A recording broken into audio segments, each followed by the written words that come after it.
Welcome to For the Health of It, an intimate look at public health in Cowley County, Kansas. Join us as we discuss topics that are impacting public health in our community and learn about what we do at your local health department.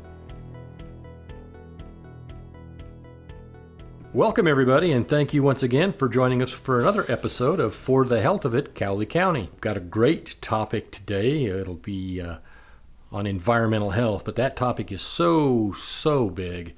We're going to really be not looking at things like the built environment and what have you, but we're going to be focusing today upon local environmental protection plans, specifically that deal with water. And so we're going to introduce our special guest here in a minute. But also with me today, like always, is our epidemiologist and my assistant, Allison. How are you today? I am doing okay. Hello. Are we ready to talk about things that flow downhill? We sure are. Oh, joy. And so I want to introduce somebody that is really well known to me, but he is our special guest, and that is Tanner Langer. Tanner is our environmental health officer here in the county. Tanner, say hello to everybody and tell them a little bit about yourself. Good afternoon. As it has been alluded to, my name's Tanner. I have been in the environmental health position for over 5 years now. I started in November of 2017 and have been performing this function as well as some others ever since. I used to be the president of the Kansas Environmental Health Association that primarily deals with wastewater systems and dealing with wastewater topics around the state, and have remained an active member of the board ever since. My tenure as president was in 2019 and 2020. Yeah, that's me. That's you. That is. Yeah. Now, I do want to have absolute perfect disclosure on this, because if you're new to the health department and you don't know a lot about us, you might notice that there is a similarity in our last names, and you would be correct.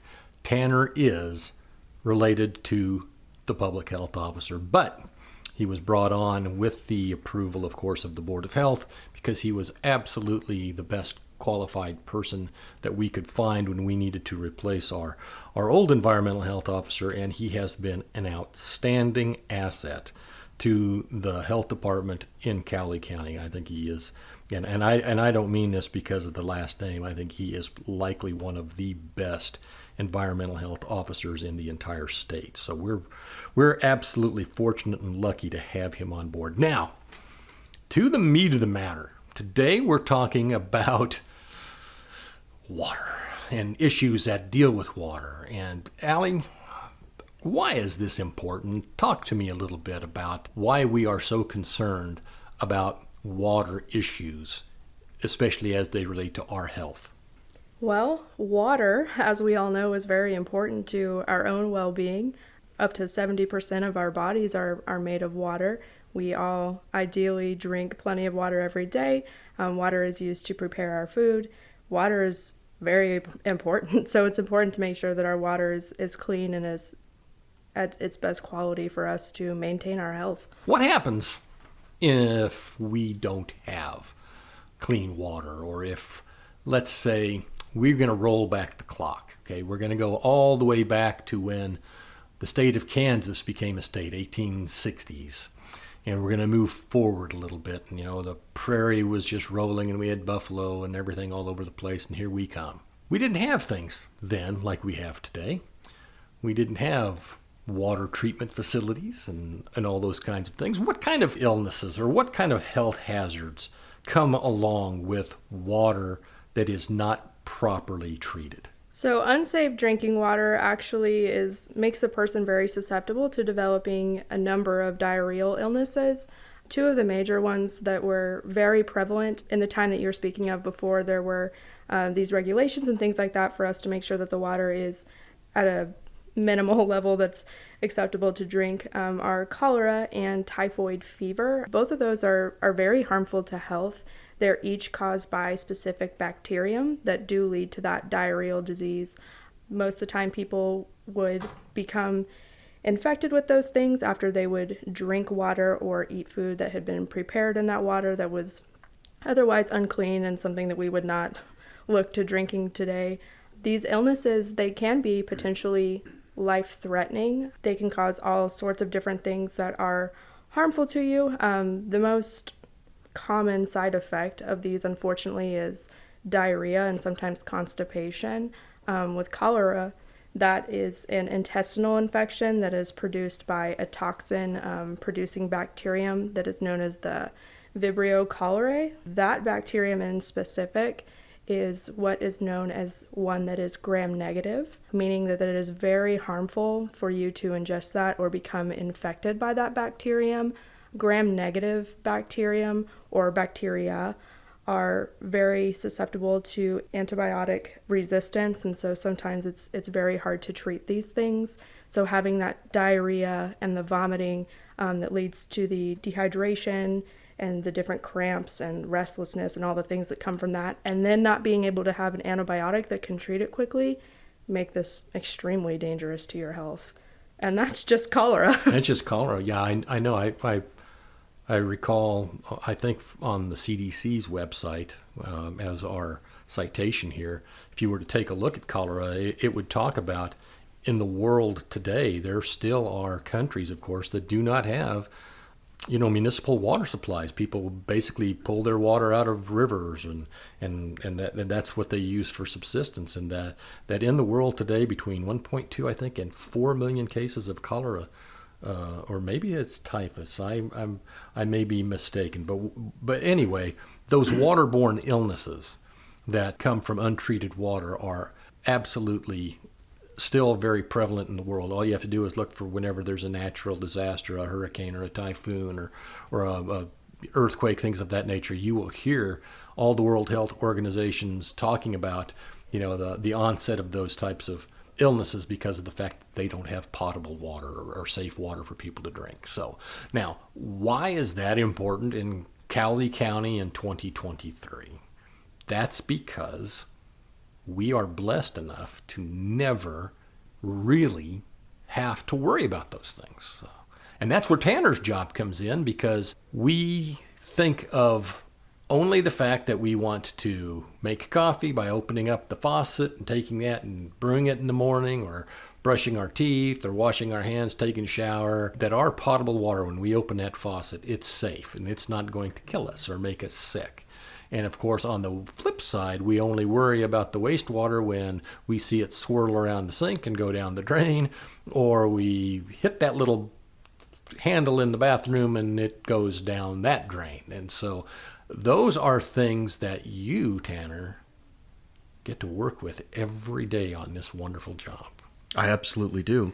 And to that point, the main focus of the LEPP, or the Local Environmental Protection Program, is the preservation and protection of our water resources all throughout the county.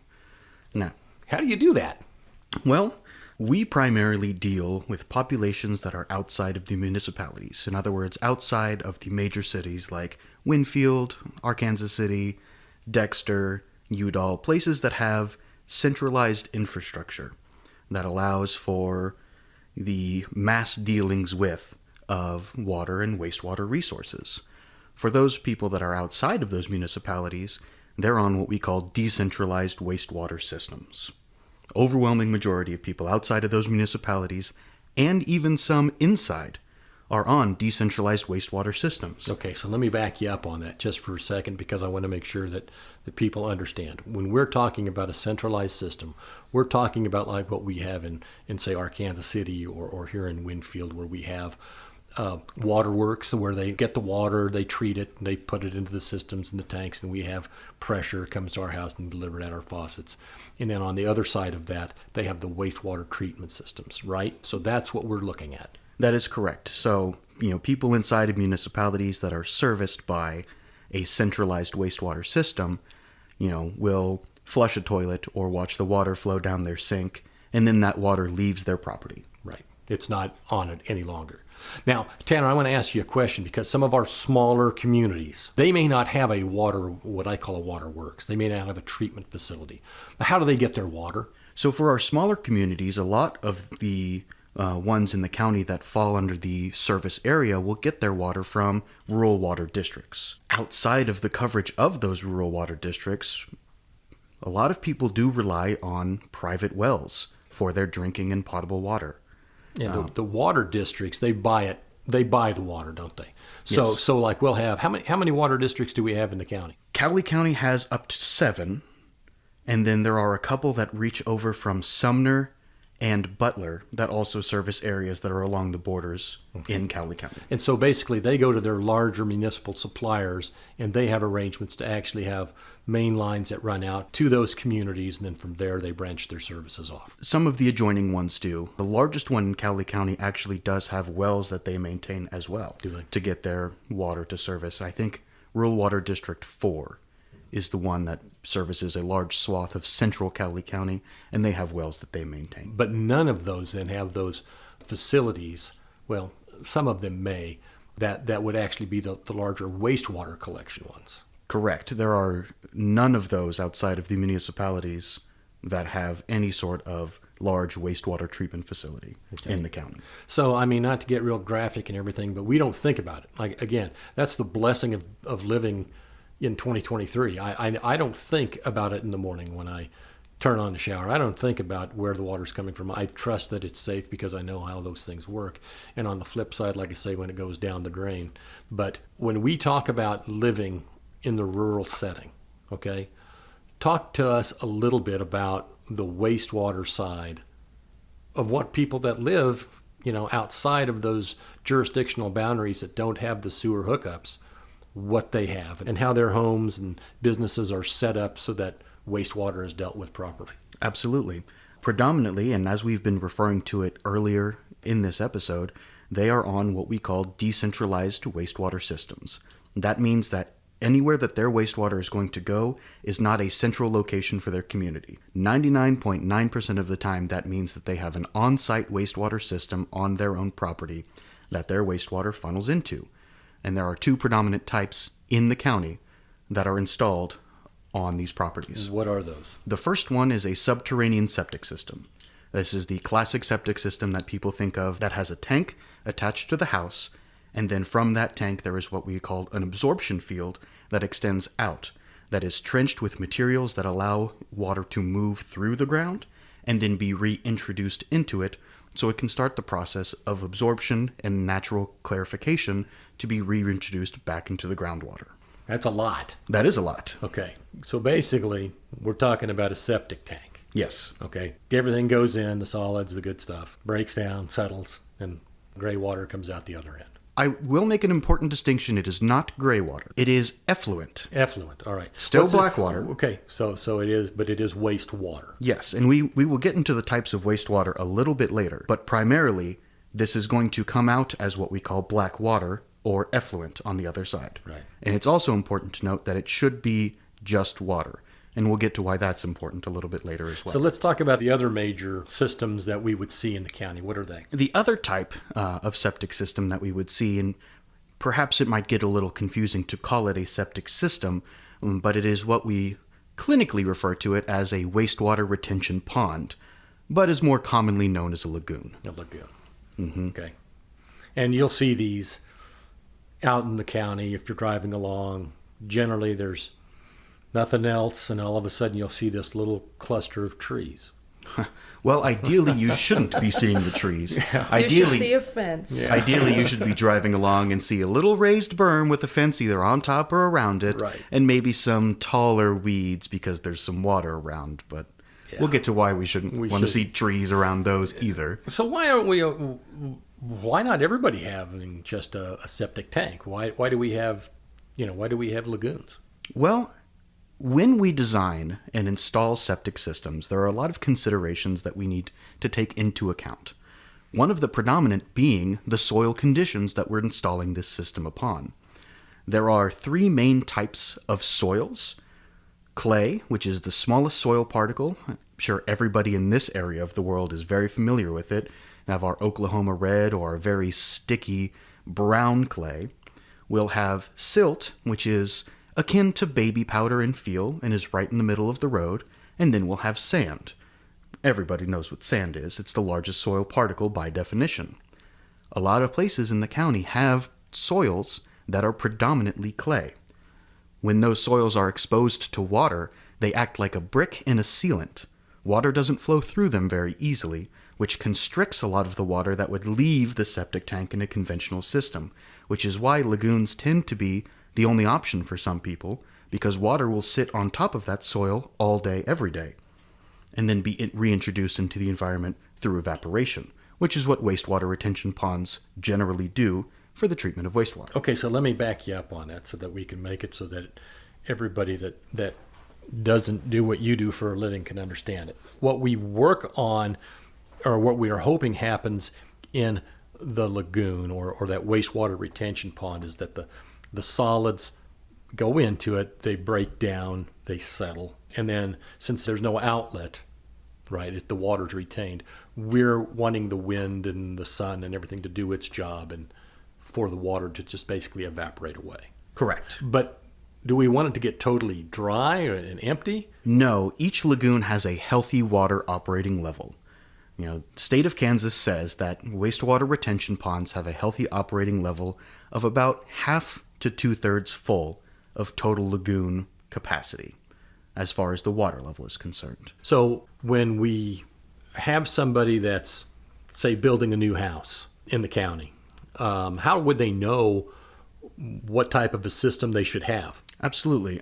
So new builders and new homeowners are required by Cowley County Sanitation Code to have regulated systems like wastewater systems permitted by the relevant local government official, which is us. Right. And that's what your job is. Correct. And part of that permitting process and getting into a new construction is the preliminary soil evaluation and site evaluation to see what we're working with, what kind of soils exist, if there are any limiting layers or limiting factors, and, of course, how big the home is. You're not going to run into a 1 or 2 bedroom single or double wide that's going to need the same kind of capacity as an 8-bedroom mansion built up on the hill. They just don't produce the same amount of water. So all of these factors are taken into consideration when designing and permitting a new system like that, and that's the preliminary parts of applying for a wastewater system permit. What about houses that have been around for 30, 40 years that were built well before current techniques or codes were put in place? What about them, especially if something happens to their system? So older houses that have systems that were designed before guidelines were put in place or even before codes were put into place are evaluated on a case-by-case basis to determine whether or not the system can be grandfathered in. And you had alluded to a system needing some work or something needing to be done to the property itself, and that gets into the kind of code violations or any sort of remedial action that's urgent versus things that need to be fixed the next time something urgent happens. Okay, so let me ask you a question off of that. If we have a property in the county that's on a contained system, be it a lagoon or a tank, and something breaks down, do we require it to be brought up to current standards when it gets repaired? Yes, if there are any remedial actions that would affect the functionality of the system, replacing an aspect of it because it's broken down, expanding a part of the field because it doesn't have enough capacity, basically anything that we would have to either take out or put into the ground that is in addition to what existed, at that point we would bring the entire system up to functioning code. And all of this, again, goes back to one reason only, and it's because when these things work as designed, they protect what? Our groundwater. Yes. And by that, the water tables, and by that, the surface waters. Yes. All of our water resources like that are protected by these steps that we put into place. Which is why we're talking today about it being the subject. It rolls downhill, or it flows downhill, I should say, and that's exactly, truly what it does. So, Allie, we very seldom hear about people coming in that have waterborne illness from their home systems, do we? Yeah, that's correct. But in the summertime, I know there are some recreational waterborne illnesses that will come when people go like swimming in lakes or pool systems that haven't been properly chlorinated and shocked. And it seems like the summer is always the big time for that. What other things, Tanner, are problems when we have too many nutrients that flow off either the surface soils or get bound up organically in that water that we're discharging, that And what's it end up doing when it hits the local creek or the local stream and then flows into the lake or the river? A lot of times it can produce problematic plant surface growth. One of the primary amongst being blue-green algae. Right. Any of that nutrient-rich water, is harmful to wildlife, harmful to any other recreational activity, and, from a purely aesthetic standpoint, kind of ruins the beauty of a lot of our watershed resources. We're kind of fortunate. In Cowley, there are lots of different water bodies, smaller ones, but the two I think that people go and recreate at and fish are probably the state fishing lake, which is down, in the southern part of the county by state around Dexter. And the other one, of course, is the Winfield City Lake. And I do notice this because, again, my background too is in the environmental health realm. What is really amazing about them is the terrain around those, the drainages that come in. They are generally free from a lot of houses, homes, and we don't see a whole lot of surface use like cattle grazing and anything else too, where we would see a lot of phosphates in. That people have to understand how wonderful that is for our local water supply, that nature can do its filtering work when we have rains and what have you, and that our water supply is generally healthy here in the county. I know that for the most part, we engage in looking at these systems in homes several times during their life cycle, right? Correct. Explain to folks when you get called out to go take a look at those. So the predominant means and methods and purpose of contact to come and look at a wastewater system like that our office gets is from somebody engaged in a real estate transaction. Somebody selling their home, somebody selling their property, and on that property, the home is serviced by a septic system, be it a lagoon or a subterranean or what have you.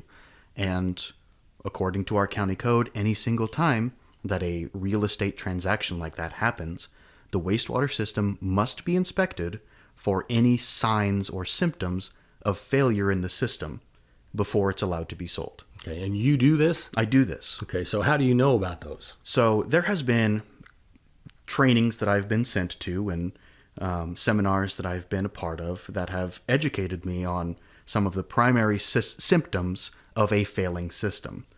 The methodology is that we go out on site, we locate where the septic tank or the lagoon is, and from there we start to identify some of the mainstays that a failing system would give off. Some of the more predominant ones are pooling of water when it's been dry, or even just stereotypical rainfall. Any sort of surface pooling of water that gives off a foul or malodorous odor is a pretty sure sign that something is not performing the way that it should.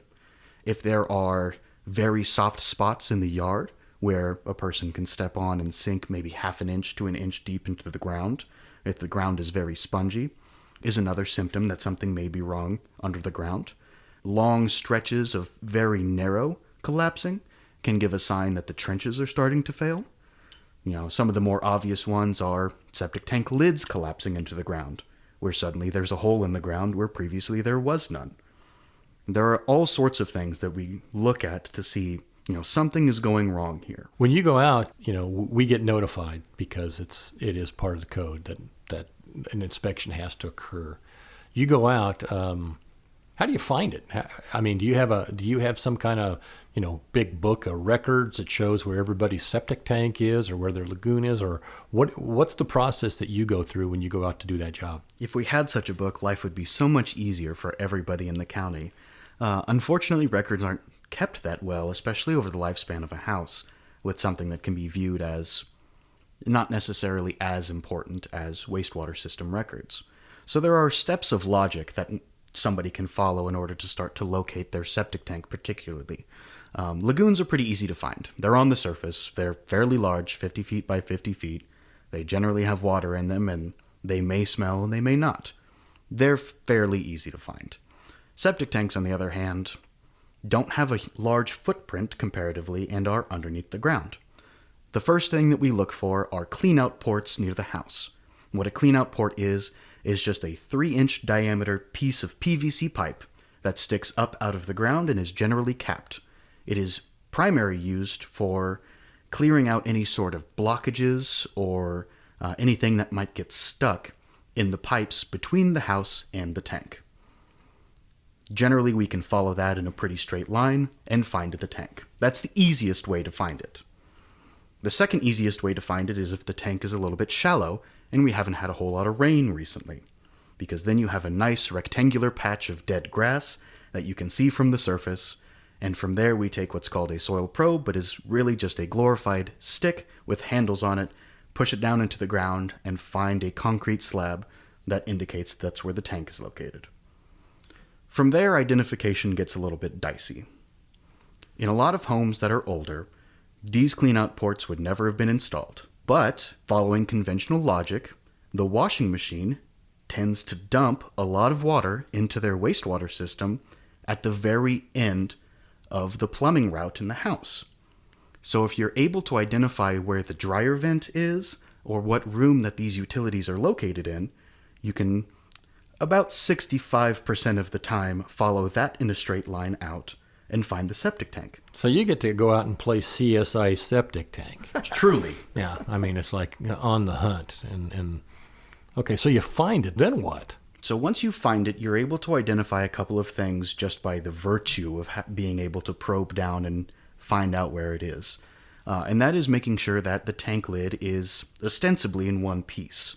There is a very different feel and sound, and this comes from pure experience, but there's a very different feel and sound that an intact septic tank lid has compared to a broken tank lid or even a missing one. Yeah. Talk to us about tank construction. I mean, if you have to go out and take a look at a 1930s or 40s farm home, how were those tanks put in historically? Well, by experience, some farm homes in the 20s, 30s, and 40s are little more than two 55-gallon oil drums welded together with a pipe sticking out of them. Moving on from that, however, conventional septic tank design are large coffin-like apparatuses that are generally concrete. That's been the primary construction material for septic tanks for almost as long as septic systems have existed. It's cheap, it's easy to pour, it's easy to custom pour to change the configuration or the dynamic of the tank itself, and it's a cost-effective, resilient material to put into the ground. So back then it basically was no more than like a big dry well with a pipe emptying into it, right? Kind of like a cistern would have been, where wastewater would have rolled and flowed into it. It's almost exactly like a cistern, some of these older designs. They're vertically very deep, but only have a footprint of maybe 10 feet across. Now, we go out to one of these and it seems to be functioning properly, right? And it doesn't look bad. I mean, the house, the toilet's flush, the drains drain. Do we require at the time of sale that they make a change and they install a new system? If there is nothing that is radically wrong, then no, we will not. But what do you do then, or what's the purpose of this? Say I'm the home owner that's selling it, and Allie, you're the homeowner or the new buyer that wants to buy it. What does our inspection provide for both parties? So our inspection provides a measure of accountability and a little bit of certainty that, nothing is radically wrong with the system that you're going to be inheriting. It also provides a heavy recommendation that if the tank has not been treated or pumped or directly observed within a reasonable time period, we heavily recommend that it gets pumped and the inside of it gets looked at, because that's another major factor to the health of the system. So that would mean, so if Allie were the buyer, and that she would at least have some knowledge of where the system's located, how it's functioning, and if it's older, that they should probably be aware of things that could happen to it in the future. Absolutely. Like failure and what. I think that would be the worst thing for a person to buy a house, and then all of a sudden they 2 weeks later the system fails. And we've seen that. We've actually seen it happen, and we know that it's not fun. So I'm going to kind of wrap up on this, but I do want you to talk a little bit about responsibilities of property owners, either that have a house that maybe their system is failing or they may not know for sure. How do they go about contacting us to maybe have you come out and take a look? And then what would you do as far as if there was a failing system? Absolutely. And the first and biggest thing that I can say to our listeners that are responsible for a septic system or a lagoon is don't ignore or write off any sort of sign that something might be going wrong. It can be as small as gurgling pipes, slow drainage, or reluctant toilets flushing. It can be any of those things, and it could be a sign that something is starting to go wrong with the system as a whole. Obviously, there are some of the more obvious signs that we talked about a little bit earlier, like foul odors or ponding water or anything like that, but don't ignore them and write them off. If you have any suspicion that something is going wrong, please reach out to the health department. Please reach out to me so we can come out and take a look and start to determine what needs to happen, if anything, or if we can put those fears to rest. Let's flip the page now real quick because we've talked a lot about the wastewater side.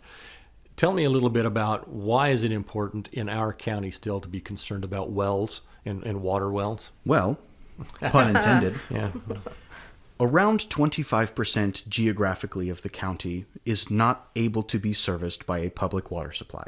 Anywhere from rural water to municipality water, there is a healthy swath of the county that does not have that resource available to them. So their water resource relies on drilling 80, 100, 120 feet down and pulling water up from our water tables and aquifers. That's their main source of water. That's how they get it. And what we put into the ground heavily affects what gets pulled back up. So protecting that, and protecting the health of the people that rely upon that for their water intake is crucial. What happens when Allie, we've already talked about what happens when a well gets contaminated, haven't we? Yeah. Yeah. We know about the problems with E. coli and with all of those other harmful items. And we also talk a lot about nitrates. Talk about those a little bit. So nitrates are a byproduct of the bacteria breaking down carbon-based food in water. They are located in almost every source of water as background presence, but the EPA has identified that nitrates in concentrations of 10 milligrams per liter or higher start to pose a health threat to those consuming them. What if I'm a homeowner or a property owner and I have a house and I have well water on it? How do I know if my water's safe? What can I do? Well, the health department does offer well screening services. We are able to take well samples, water samples, and screen them for the presence of coliform bacteria and specifically E. coli, as well as background harmful nitrates. What if my results come back showing that my water's not safe? What happens then? Well, when those results come back that show that there are higher concentrations of harmful bacteria or harmful nitrates, we can start to take steps towards remediation. One of the most popular and most effective immediate treatments is a process called shock chlorination. And while it sounds scary and complicated, it basically boils down to putting bleach into the wellhead, letting it sit for a while to disinfect, and then running everything through until that bleach is gone. And then we retest after that to see if that's had an effect? Correct. Okay. Tanner, there's some other things that you take care of in the county. We don't talk about them very much, but I know there are still some pit toilets, some latrines and such at the lakes. You know, the old outhouses, which were basically a hole that had a toilet seat over the top of it. Who pumps and hauls? Or what about the places where our campers go and they dump, and then all that stuff has to go somewhere, or folks that have to have their septic tanks cleaned? How do we interact with what we refer to as septic haulers? Sure, and we work very closely with them as partners in the field, and we keep on record their licensing that says that they're allowed to operate and do what they do within the county. I won't go into specific company names, not show favoritism, but there are a number of them in the county that are readily available and very quickly respond to requests from individuals and companies for septic haulage purposes. And do we license them? We keep records of their licensing. It's a state standardized licensing requirement. We have records of those licensings on file. So that only those in Cowley County functioning, we know that they are doing it properly and legally. Correct. All right, good deal. It's interesting. I mean, again, I reiterate the fact that the beauty about living in today's world is that we don't think about this. And I think that's a really good attestation to the fact that, hey, the job that you're doing is actually being done correctly, because we don't have people getting sick from their well water. We don't have complaints in the county about a lot of systems blowing up. The last thing I want to chat about, and then I'm going to get off of this, who has to do the actual work of installing a new system? I mean, can anybody do it, or is it something that has to be done by a licensed contractor? So Cowley County does not keep licensed contractors, or we do not issue licenses to contractors. We do have a lot of contractors that operate trenching services within the county that are licensed in places like Sedgwick that have much higher regulations and stipulations on design criteria. But we are involved with every single step of the process of installation. And we being the health department. Correct. Okay. And we provide design specifications, restrictions, limitations. Basically, we tell what needs to be done to whoever is doing the work. Okay. And that person doing the work can be at the homeowner's discretion, anybody that they would like to. We put the trust in the homeowners and the property owner's hands of putting somebody on the job that they think is going to do a good job. Are they subject to inspection? Yes, they are. Okay. So there is a little bit of a trained eye then in that respect, because we actually do have to go out.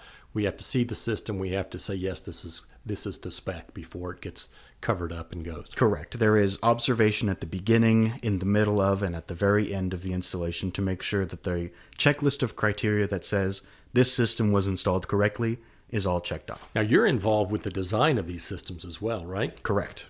Tell me a little bit, just real fast, about why that's important. Because we are responsible for keeping on staff those trained professionals, and we've done the training that's been state approved and have gone through all of that material for those design considerations. And do you know much about soil profiles in this county? I do. You probably know more about the soils in this county than anybody else. I mean, from all the corners. And it goes, there's a wide variety. We've got some really sandy areas. We've got stuff that's nothing but rock.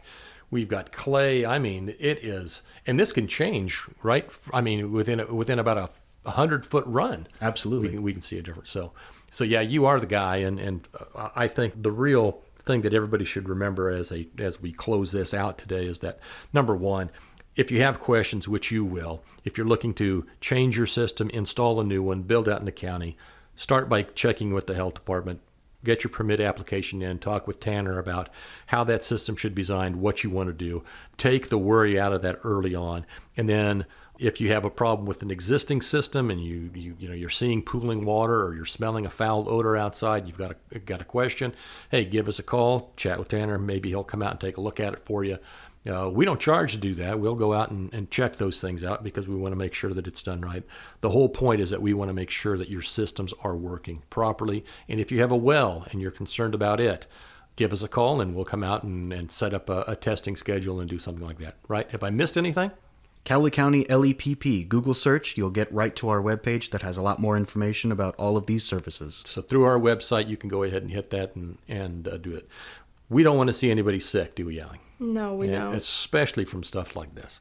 We've advanced so far. I mean, remember, it was just the early 1900s when we decided to do away with drinking cups, and then it wasn't until the early 20s and 30s until we started having the refined local wastewater and water treatment systems.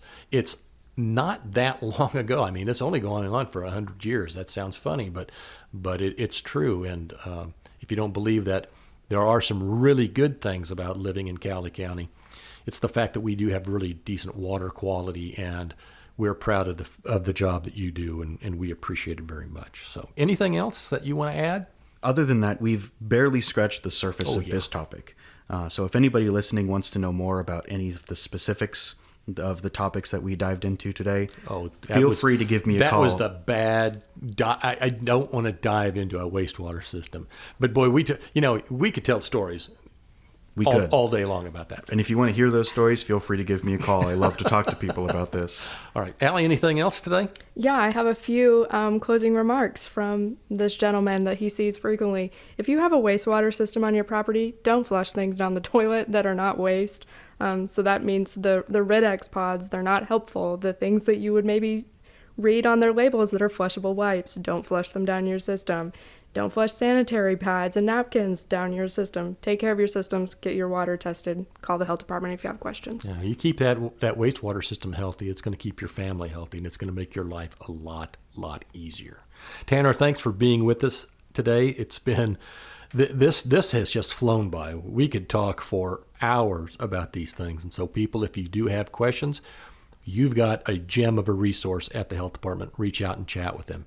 Allie, as always, it's a pleasure to have you here and talking about all the reasons why we do these things so that we don't get sick. And hey, I cannot forget our silent partner in crime, Daniel Vildesol. Thank you again, my man, for producing this program for us. It is really neat to see how these things have been, how shall I say, growing, and changing even from episode to episode. We really do appreciate the efforts that you put in. So I think we'll go ahead and wrap that up. Thank you all for listening to this podcast episode of For the Health of It, Cowley County. We hope you'll come back. What's on the agenda for maybe future ones? I know it is a surprise. A surprise. Okay. So the next one is going to be kind of a, tune in and find out kind of a thing, right? We're going to be ready. We'll be ready. Okay. So thanks again for listening. We hope everybody stays safe. And until next time, so long. And stay well. Stay well. Thank you for joining us for this edition of For the Health of It, Cowley County. We hope you found it useful and that you'll tell your friends and give us a listen again during future episodes. As always, we end today's segment by replaying a recent Public Health Minute, which is a weekly radio message focused on keeping you healthy. So, until next time, stay well, everyone.